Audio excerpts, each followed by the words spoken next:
প্রিয় শিক্ষার্থীবৃন্দ, বাস্তব সংখ্যা আলোচনা করতেছিলাম। আমরা বাস্তব সংখ্যার একবারে শেষ পর্যায়ে চলে আসছি। আজকে আমাদের বাস্তব সংখ্যার 10ম পার্ট হবে। তো চলো আজকে আমরা বাস্তব সংখ্যার প্রথমেই একটা থিওরেম প্রমাণ করি। খুব ইম্পর্টেন্ট থিওরেম, এটা প্রায় পরীক্ষা আসে। এটা যদি পরীক্ষা আসে তাহলে অবশ্যই কমপক্ষে 4 মার্কের জন্য আসবে। যদি for all A B element of R হয়, অর্থাৎ এ আর বি যদি বাস্তব সংখ্যা হয়, আমি আবার বলতেছি, এই যে চিহ্নটা, এই চিহ্নটার নাম হচ্ছে ফর অল, আর এই চিহ্নটার নাম হচ্ছে এলিমেন্ট। অর্থাৎ for all A B element of R হয়, তবে প্রমাণ করো যে A B whole inverse equal B inverse into A inverse. এটা আমাকে প্রমাণ করতে হবে। এই প্রমাণটা আমরা গত পার্টেও অনেকগুলো থিওরেম আলোচনা করেছিলাম। আমরা গত পার্টেও অনেকগুলো বাস্তব সংখ্যার থিওরেম আলোচনা করেছিলাম, যেটা আমরা ব্যবহার করেছিলাম আমাদের বিভিন্ন গাণিতিক সমস্যা সমাধানে, কিন্তু আসলে আমরা কখনো এগুলোর প্রমাণ দেখিনি বা দেখতে হয়নি আমাদেরকে। তো কিন্তু জানতে হয় আসলে এই প্রমাণগুলো। তো দেখো আমরা এটা কিভাবে করব, চলো। তো আমাদের এখানে A B whole inverse equal B inverse inverse প্রমাণ করতে হবে। তো দেখো আমরা যে কাজটা করব, দেখো আমরা এ বির সাথে এ ইনভার্স বি ইনভার্স গুণ করবো। আমরা এই দুটো রাশি গুণ করব। গুণ করলে আমরা এই দুটো গুণ করে আমরা দেখাবো 1, এই দুটো গুণ করে আমরা দেখাবো 1। তো দেখো আমরা এই যে দুটো রাশি A B into A inverse B inverse এটা গুণ করব। তো এখন এই যে আমরা গুণের সূত্রগুলো থেকে পেয়েছিলাম যে একটা রাশিরকে 0 বানাইতে হইলে তার সাথে ঠিক সমপরিমাণ ঋণাত্মক সংখ্যা যোগ করতে হয়, আবার একটাকে 1 বানাইতে হইলে ঠিক তার সাথে তার গুণাত্মক বিপরীত সংখ্যা গুণ করতে হয়। যেমন a ইন্টু 1/a সমান 1, আবার a যোগ মাইনাস a ইকুয়াল 0। তো এখন আমরা একটা বিষয় দেখতে পাচ্ছি যে এখানে a আছে, a ইনভার্স আছে, তার মানে a এর বিপরীত সংখ্যা a ইনভার্স আছে, আর b আছে, b ইনভার্স আছে, তার মানে b এর বিপরীত সংখ্যা b ইনভার্স আছে। a এর বিপরীত সংখ্যা এখানে আছে, b এর বিপরীত সংখ্যাও এখানে আছে। তো আমরা তাহলে এগুলোকে ফ্যাকেট করব। এখন দেখো এটাকে আমরা লিখলাম কি, এ ইনভার্স বি ইনভার্সকে আমরা কি লিখলাম, দেখো ইনভার্স বি ইনভার্সকে আমরা লিখলাম বি ইনভার্স এ ইনভার্স। অর্থাৎ আমাদের এখানে প্রথমে বি আছে, অথবা আমরা চাইলে এরকম করতে পারতাম যে এটাকে চেঞ্জ করতে পারতাম, এখানে এ বি ছিল, এটাকে বি এ লিখতে পারতাম, তাতেও কোনো সমস্যা ছিল না। যদি তোমরা এই দিক থেকে চেঞ্জ না করে তোমরা যদি এ বিকে বি এ লেখো, এখানে যদি বি এ লেখো, তাহলেও কিন্তু কোনো সমস্যা নাই, একইভাবে হবে। তো এখন আমরা যেটা করবো সেটা হচ্ছে আমরা এখন বি আর বি ইনভার্স প্যাকেট করবো। আমরা বি আর বি ইনভার্স এক প্যাকেট করবো। দেখো বি আর বি ইনভার্স এক প্যাকেট। তো বি আর বি ইনভার্স সমান আমরা কি লিখতে পারি, বি আর বি ইনভার্স সমান আমরা দেখো বি ইনভার্স আলাদা, এই যে এই প্যাকেট থেকে বি, এই প্যাকেট থেকে বি ইনভার্স আমরা এক প্যাকেট করছি। তো বি ইনভার্স সমান কি লেখা যায়, 1 লেখা যায়। মনে রাখবে বি ইনভার্স সমান কত লেখা যায়, 1 লেখা যায়।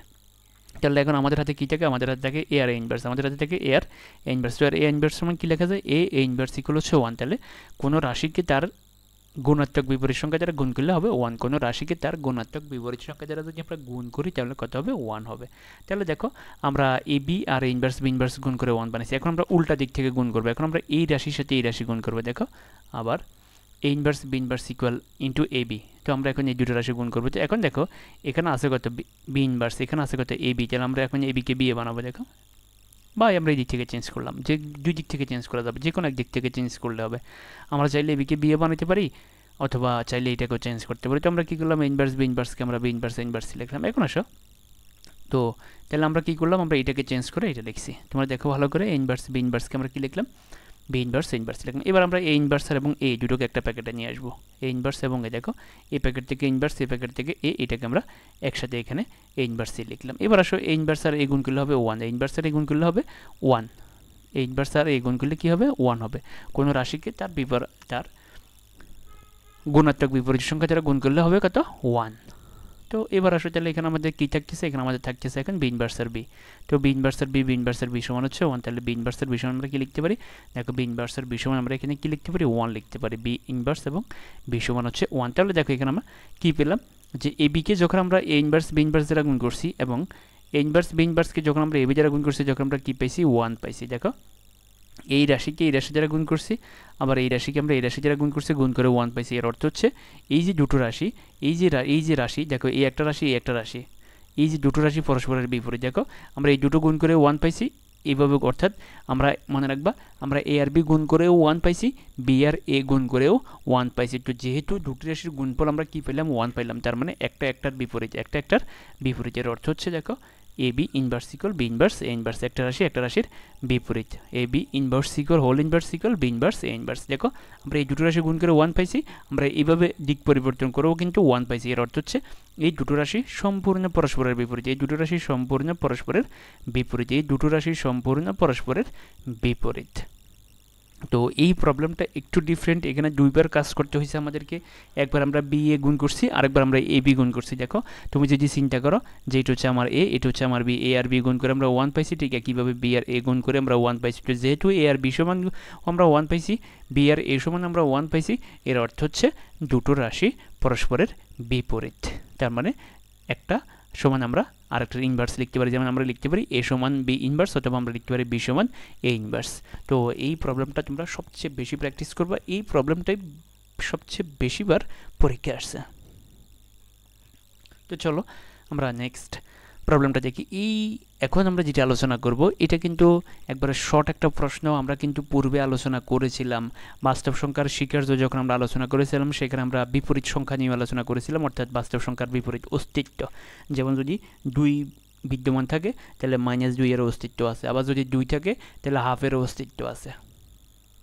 অর্থাৎ একটা সংখ্যার যোগাত্মক বিপরীতেরও অস্তিত্ব আছে, একটা সংখ্যার গুণাত্মক বিপরীতেরও অস্তিত্ব আছে। দেখো আমরা সূত্রটা দেখি, ফর এডিশন যোগের জন্য দেখো আমরা এই সূত্রটা আগে কিন্তু পেয়েছিলাম, for all A element of R there exist minus A element of R. অর্থাৎ যদি এ যদি একটা বাস্তব সংখ্যা হয় তাহলে মাইনাস এরও অস্তিত্ব আছে এবং মাইনাস এটা হবে বাস্তব সংখ্যা। কিন্তু এই দুটো রাশি যদি আমরা যোগ করি, এ প্লাস মাইনাস এ ইকুয়াল মাইনাস এ প্লাস এ ইকুয়াল 0।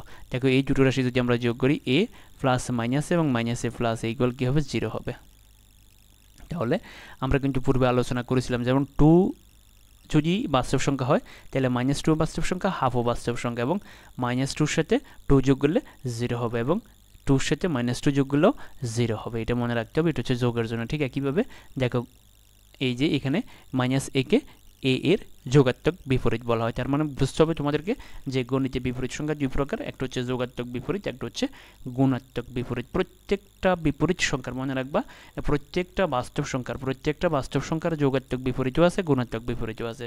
তোমরা মনে রাখবা প্রত্যেকটা বাস্তব সংখ্যার যোগাত্মক বিপরীতও আছে, গুণাত্মক বিপরীতও আছে। প্রত্যেকটা বাস্তব সংখ্যার যোগাত্মক বিপরীতও আছে, গুণাত্মক বিপরীতও আছে। এটা কিন্তু অত্যন্ত ইম্পর্ট্যান্ট একটা টপিকস প্র্যাকটিক্যালের জন্য, ব্যবহারিক পরীক্ষার জন্য। ব্যবহারিক প্র্যাকটিক্যালে তোমাদের এই যে ভাইবা পরীক্ষা কিন্তু জিজ্ঞাসা করা হয় এই ধরনের প্রশ্নগুলো, এবং বিভিন্ন ধরনের কম্পিটিটিভ এক্সামও কিন্তু এগুলো জিজ্ঞাসা করা হয় যে প্রত্যেকটা বাস্তব সংখ্যার যোগাত্মক বিপরীতও আছে, গুণাত্মক বিপরীতও আছে, কিন্তু স্বাভাবিক সংখ্যার যোগাত্মক বিপরীত নেই, গুণাত্মক বিপরীত নেই। যেমন ধরো 2, কিন্তু 2 এর যোগাত্মক বিপরীত হচ্ছে -2 তো আর ন্যাচারাল নাম্বার না, হাফ ন্যাচারাল নাম্বার না। আবার পূর্ণ সংখ্যারও দেখো, পূর্ণ সংখ্যার কিন্তু যোগাত্মক বিপরীত আছে, গুণাত্মক বিপরীতের অস্তিত্ব নাই। তাহলে দেখো আমরা যোগের সময় এই সূত্রটা আলোচনা করেছিলাম। এবার আসো ফর মাল্টিপ্লিকেশন, গুণের জন্য। দেখো for all element of R there exist A inverse element of R. তাহলে যদি এর অস্তিত্ব থাকে তাহলে ইনভার্সের অস্তিত্ব আছে, এবং এ আর এ ইনভার্স, এবং এ ইনভার্স এ গুণ করলে কী হবে 1 হবে। কোনো সংখ্যার সাথে তার গুণাত্মক বিপরীত গুণ করলে কত হবে 1 হবে। তাহলে এ ইনভার্সকে এ এর গুণাত্মক বিপরীত বলা হয়। তাহলে মনে রাখবে এটি হচ্ছে বাস্তব সংখ্যার বিপরীত অস্তিত্বের অর্থ হচ্ছে বাস্তব সংখ্যার যোগাত্মক বিপরীতের অস্তিত্ব আছে, বাস্তব সংখ্যার গুণাত্মক বিপরীতের অস্তিত্ব আছে। স্বাভাবিক সংখ্যার যোগাত্মক বিপরীত নাই, গুণাত্মক বিপরীত নাই। পূর্ণ সংখ্যার যোগাত্মক বিপরীতের অস্তিত্ব আছে, কিন্তু গুণাত্মক বিপরীতের অস্তিত্ব নাই। এটা কিন্তু অত্যন্ত ইম্পর্ট্যান্ট বেসিক। এবার আসো √3 একটি অমূলদ সংখ্যা, যেটা তোমরা ক্লাস 10 থেকে শুরু করে আসছো। √3 একটি অমূলদ সংখ্যা এবং এটি ইন্টারমিডিয়েটের জন্য অত্যন্ত ইম্পর্টেন্ট। ইভেন তোমরা যখন আপার ক্লাসে যাবে, অনার্সে যাবে, অনার্সও আছে এটা, মাস্টার্সও এটা পাবে বিভিন্ন জায়গায়। তো এই টপিকস অত্যন্ত ইম্পর্টেন্ট। এটা তোমরা ক্লাস 10-এ পেয়ে আসছো, এবং ক্লাস 10-এও কিন্তু এটা প্রায় পরীক্ষা আসতো। আসো আমরা দেখি যে এটা ক্লাস 10-এ যে পদ্ধতিতে করা হয়েছে আমরা এখানে ওইভাবেই করেছি। √3 একটি অমূলদ সংখ্যা প্রমাণ করো। তো √3 একটি অমূলদ সংখ্যা প্রমাণ করতে বলছে, কিন্তু আমরা ধরে ফেললাম √3 একটি মূলদ সংখ্যা। অর্থাৎ তুমি রাস্তা দিয়ে হেঁটে যাইতেছ, পুলিশ তোমাকে ধরেই বললো যে তুমি চোর, তোমাকে থানা নিয়ে যাব। এখন তুমি বলবা যে আমি চোর নই। এবার তুমি যে চোর নও তুমি সেটা প্রমাণ করবা। তাহলে আমাকে বলছে কি রুট থ্রি একটি অমূলদ সংখ্যা প্রমাণ করো, কিন্তু আমি ধরে নিলাম কি রুট থ্রি একটি মূলদ সংখ্যা, ধরলাম রুট থ্রি একটি মূলদ সংখ্যা, কিন্তু আমাকে প্রমাণ করতে বলছে কি ঠিক তার উল্টা, তো আমি ধরলাম তার উল্টা, প্রমাণ করতে বলছে রুট থ্রি একটি অমূলদ সংখ্যা আর আমি ধরে ফেললাম রুট থ্রি একটি মূলদ সংখ্যা। তো আসলে রুট থ্রি একটি মূলদ সংখ্যা আমরা ধরছি, এবার আমরা মূলদ সংখ্যার বৈশিষ্ট্যগুলো এর ভিতরে প্রয়োগ করবো, আমরা মূলদ সংখ্যার বৈশিষ্ট্যগুলো এর ভিতরে প্রয়োগ করবো, প্রয়োগ করতে করতে করতে করতে একসময় যায় দেখবো যে তার ভিতরে বৈশিষ্ট্যগুলো যে আমরা প্রয়োগ করছি সেটা আসলে ভুল, তার মানে আমরা এই যে এখানে ধরেছি রুট থ্রি মূলদ সংখ্যা সেটাও আমাদের ভুল। তো চলো আমরা দেখি আসলে এই ধরনের প্রমাণগুলো কীভাবে করে, এটাকে বলো প্রুফ বাই কন্ট্রাডিকশন। দেখো আমরা ধরছি রুট থ্রি একটি মূলদ সংখ্যা এবং রুট থ্রি সমান হচ্ছে কত পি বাই কিউ। তো আমরা জানি যে মূলদ সংখ্যাকে পি বাই কিউ আকারেই প্রকাশ করা হয়, তো রুট থ্রি যদি একটা মূলদ সংখ্যা হয় তাহলে অবশ্যই root three p by q আকারের একটা সংখ্যা, এবং এখানে পি কিউর কিন্তু একটা পরিচয় আছে, এখানে পি কিউ এটাকে এক নম্বর সমীকরণ ধরলাম, তবে পি যে পি বাই কিউ ধরলাম আমরা কিন্তু মূলদ সংখ্যার সময় আলোচনা করেছিলাম যে মূলদ সংখ্যা পি বাই কিউ এর অর্থ কী। দেখো এখানে পি বাই কিউ সমান হচ্ছে 1, এর অর্থ হচ্ছে পি ও কিউর মধ্যে এক ব্যতীত কোনো সাধারণ উৎপাদক নেই। তাহলে এই যে মূলদ সংখ্যা মনে রাখবো, মূলদ সংখ্যাকে সবসময় পি বাই কিউ আকারে প্রকাশ করা যায়, মূলদ সংখ্যাকে সবসময় পি বাই কিউ আকারে প্রকাশ করা যায়। তবে আমরা এখানে রুট থ্রি সমান কী ধরলাম পি বাই কিউ, তবে এখানে এই যে পি কিউ সমান কী হবে 1, দেখো এখানে ফার্স্ট ব্র্যাকেট দিয়ে 1 লিখছি, এর অর্থ হচ্ছে পি ও কিউর ঘষাগু হচ্ছে 1। এই যে পি কিউ সমান 1 অর্থাৎ পি কিউ হচ্ছে সহমৌলিক কোফ্যাক্টর, অর্থাৎ পি কিউ এর কোফ্যাক্টর হচ্ছে 1, পি কিউ হচ্ছে সহমৌলিক সংখ্যা, অর্থাৎ পি ও কিউ এর ঘষাগু পি ও কিউ ভিতরে এক ব্যতীত কোনো সাধারণ উৎপাদক নেই, পি ও কিউর মধ্যে এক ব্যতীত কোনো সাধারণ উৎপাদক নেই, এটা মনে রাখতে হবে। তো আমরা আমরা রুট থেকে কী ধরলাম, রুট থেকে আমরা মূলদ সংখ্যা ধরছি এবং মূলদ সংখ্যাকে কী আকারে প্রকাশ করা হয়, পি বাই কিউ আকারে প্রকাশ করা হয়। তবে আমাদের এখানে পি কিউর পরিচয় হচ্ছে পি কিউ সমান কী হয়ে যাবে, পি কিউ দেখো ফার্স্ট ব্র্যাকেট দিয়ে 1, এর অর্থ হচ্ছে পি ও কিউর মধ্যে এক ব্যতীত কোনো সাধারণ উৎপাদক নেই, অর্থাৎ দেখো পি কিউ হবে এরকম, দেখো পির মান যদি 3 হয় কিউ এর মান হবে 5, তবে পির মান 3 কিউ এর মান 6 হতে পারবে না, আবার পির মান 2 কিউ এর মান 8 হইতে পারবে না, পি এর মান 2 কিউ এর মান 4 হইতে পারবে না, কারণ এদের ভিতরে কমন রাশি আছে 2। এর অর্থ হচ্ছে আমরা এখানে পি আর কিউ এর ভিতরে যে সংখ্যাগুলো রাখবো তাদের ভিতরে কোনো কমন ডিজিট থাকতে পারবে না। তাহলে পি এর মান 3 কিউ এর মান 5 ধরো এরকম হতে পারবে, পি এর মান 3 কিউ এর মান 7 অথবা পি এর মান 2 কিউ এর মান 3, তাহলে এদের সবসময় এদের ঘষাগু হচ্ছে 1। দেখো পি এর মান 3 কিউ এর মান 10, কিন্তু আমরা যদি পি এর মান 5 কিউ এর মান 10 ধরে যাইলে কিন্তু হবে না। পি এর মান 15 কিউ এর মান 16, পি এর মান 4 কিউ এর মান 5। তো আসো এবার আমরা এক থেকে কী পাই, দেখো রুট থ্রি সমান পি বাই কিউ, এবার বর্গ করে দিলাম, ক্রস মাল্টিপ্লিকেশন করলাম, রুট থ্রি কিউ সমান পি, এবার বর্গ করে দিলাম 3 q square equal p square. এবার আসো এখানে দেখো এখানে কিউ কয়টা 2টা, এখন আমরা যদি এটাকে কিউ দ্বারা ভাগ করি, দেখো এটাকে যদি কিউ দ্বারা ভাগ করি তাহলে 3 কিউ আর এটাকে কিউ দ্বারা ভাগ করলে পি স্কোয়ার বাই কিউ। এখন আসো একটা জিনিস আমরা দেখব যে এইখানে দেখো আমরা এখানে কী পেলাম 3 কিউ সমান কত পি স্কোয়ার বাই কিউর অর্থ হচ্ছে 3 কিউ এবং পি স্কোয়ার বাই কিউ সমান, অর্থাৎ দেখো এই যে ইকুয়েশনটা, এই ইকুয়েশনের তাৎপর্য হচ্ছে এই যে 3 কিউ আর q square by p square by q সমান, কিন্তু আমরা এখন দেখব যে না এটা আসলে সম্ভব না। দেখো এখানে 3 কিউ হচ্ছে পূর্ণ সংখ্যা, এখানে 3 কিউ কী সংখ্যা পূর্ণ সংখ্যা, এখানে 3 কিউ পূর্ণ সংখ্যা। দেখো আমরা উদাহরণ দেখবো, দেখো পি সমান 3 কিউ সমান 5, তাহলে দেখো 3 কিউ সমান হবে কত 15। দেখো আমরা যদি পি সমান 3 কিউ সমান 5 ধরি তাহলে 3 কিউ সমান কত 15, ঠিক একইভাবে আমরা যদি পি সমান 3 কিউ সমান 4 ধরি তাহলে 3 কিউ সমান হবে 12, ঠিক একইভাবে পি সমান 5 কিউ সমান যদি আমরা 12 ধরি তাহলে দেখো 3 কিউ সমান হবে 36, অর্থাৎ 3 কিউ অলওয়েজ পূর্ণ সংখ্যা। এখানে থেকে আমরা কি পাবো, আমরা দেখো এই যে বাম পক্ষ আছে কত 3 কিউ, তাহলে 3 কিউ স্পষ্টত কী সংখ্যা পূর্ণ সংখ্যা, কিন্তু পি স্কোয়ার বাই কিউ কোনোভাবেই পূর্ণ সংখ্যা হবে না। একটা বিষয় খেয়াল করো, দেখো এই যে ইকুয়েশন, এই ইকুয়েশনের দুটো পক্ষ, বাম পক্ষ সবসময় পূর্ণ সংখ্যা কিন্তু ডান পক্ষ কখনোই কোনোভাবেই পূর্ণ সংখ্যা হতে পারবে না। যেমন ধরো পি সমান যদি 3 হয় কিউ সমান যদি 5 হয় তাহলে দেখো পি স্কোয়ার বাই কিউ সমান হচ্ছে 9/5। ঠিক একইভাবে পি সমান যদি 2 হয় কিউ সমান যদি 3 হয় তাহলেও পি স্কোয়ার বাই কিউ সমান হবে 4/3, তার মানে পূর্ণ সংখ্যা কোনো দিনও আসবে না। দেখো 3 কিউ হচ্ছে পূর্ণ সংখ্যা, 3 কিউ সব সময় পূর্ণ সংখ্যা হবে, কিন্তু পি স্কোয়ার বাই কিউ কোনো দিনও পূর্ণ সংখ্যা হতে পারবে না। তার মানে তোমরা বুঝে ফেলছো যে বাম পাশ আর ডান পাশ কোনো দিনও সমান হবে না। দেখো কারণ পি ও কিউর মধ্যে কোনো সাধারণ উৎপাদক নেই, পি ও কিউর মধ্যে এক ব্যতীত কোনো সাধারণ উৎপাদক নেই, এই কারণে দেখো এই ডান পাশ থেকে কোনো দিনও আমরা পূর্ণ সংখ্যা পাবো না, অর্থাৎ কাটাকাটি যাবে না, কখনোই কাটাকাটি যাবে না। তাই পি স্কোয়ার বাই কিউ সংখ্যাটি কোনোভাবেই 3 কিউ আকারের সংখ্যা হতে পারবে না। যেমন দেখো এই যে 3 কিউ সমান কত 15 আর পি স্কোয়ার বাই কিউ সমান কত 9/5, তাহলে দেখো 15 সমান কি 9/5 কখনো হইতে পারে?